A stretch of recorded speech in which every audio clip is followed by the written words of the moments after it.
ಗೌತಮ್ ಗಂಭೀರ್ ಗಾಯದ ಪ್ರಕರಣ ಹೊಸ ತಿರುವನ್ನ ಪಡ್ಕೊಂಡಿದೆ. ಗಂಭೀರ್ ಕಾರ್ಟಿಕೋಸ್ಟೆರಾಯ್ಡ್ ಎಂಬ ಹೊಸ ಇಂಜೆಕ್ಷನ್ ತೆಗೆದುಕೊಂಡಿದ್ದಾರೆ ಅಂತ ಹೇಳಲಾಗ್ತಿದೆ.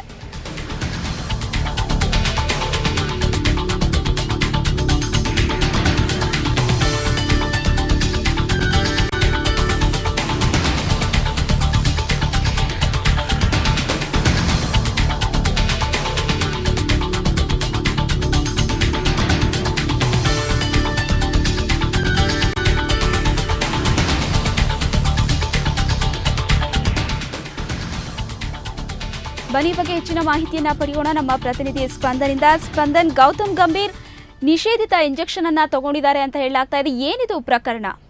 ಶ್ವೇತಾ, ಅಂದ್ರೆ ಗೌತಮ್ ಗಂಭೀರ್ ಅವರ ಗಾಯದ ಪ್ರಕರಣ ನಿಂತು ಹೊಸ ತಿರುವನ್ನ ಪಡ್ಕೊಳ್ತಾ ಇದೆ. ಒಂದು ತಡವಾಗಿ ಒಂದೊಂದೇ ಅಂಶ ಬೆಳಕಿಗೆ ಬರ್ತಾರೆ ಅಂತ ಹೇಳ್ಬೋದು.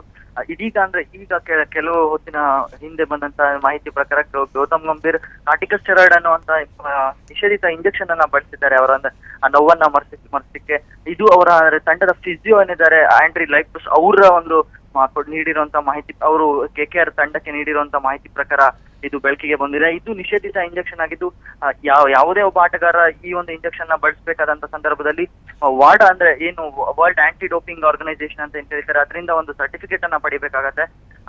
ಅಥವಾ ನ್ಯಾಷನಲ್ ಆಂಟಿ ಡೋಪಿಂಗ್ ಅಸೋಸಿಯೇಷನ್ ಇಂದ ಕೂಡ ಒಂದು ಸರ್ಟಿಫಿಕೇಟ್ ಅನ್ನ ಪಡೆಯಾಗುತ್ತೆ. ಆದ್ರೆ ಗಂಭೀರ್ ಈ ಯಾವುದೇ ಒಂದು ಸರ್ಟಿಫಿಕೇಟ್ ಅನ್ನ ತಗೊಳ್ಳಿಲ್ಲ. ಅದು ತಗೊಳ್ದೇನೆ ಈ ಒಂದು ಇಂಜೆಕ್ಷನ್ ಬಳಸಿರುವಂತದ್ದು ಈಗ ವಿವಾದಕ್ಕೆ ಈಡಾಗಿದೆ ಅಂತ ಹೇಳ್ಬೋದು ಶ್ವೇತಾ. ಓಕೆ, ಈ ವಿವಾದ ಮುಂದೆ ಯಾವ ರೀತಿಯಾದಂತಹ ತಿರುವನ್ನ ಪಡ್ಕೋಬಹುದು ಸ್ಪಂದನ್? ಯಾಕಂದ್ರೆ ಮ್ಯಾಚ್ ಈಗ ಕೊನೆಯ ಒಂದು ಹಂತದಲ್ಲಿದೆ, ಹಾಗಾಗಿ ಈ ವಿವಾದ ಮುಂದೆ ಯಾವ ರೀತಿಯಾದಂತಹ ತಿರುವನ್ನ ಪಡ್ಕೋಬಹುದು?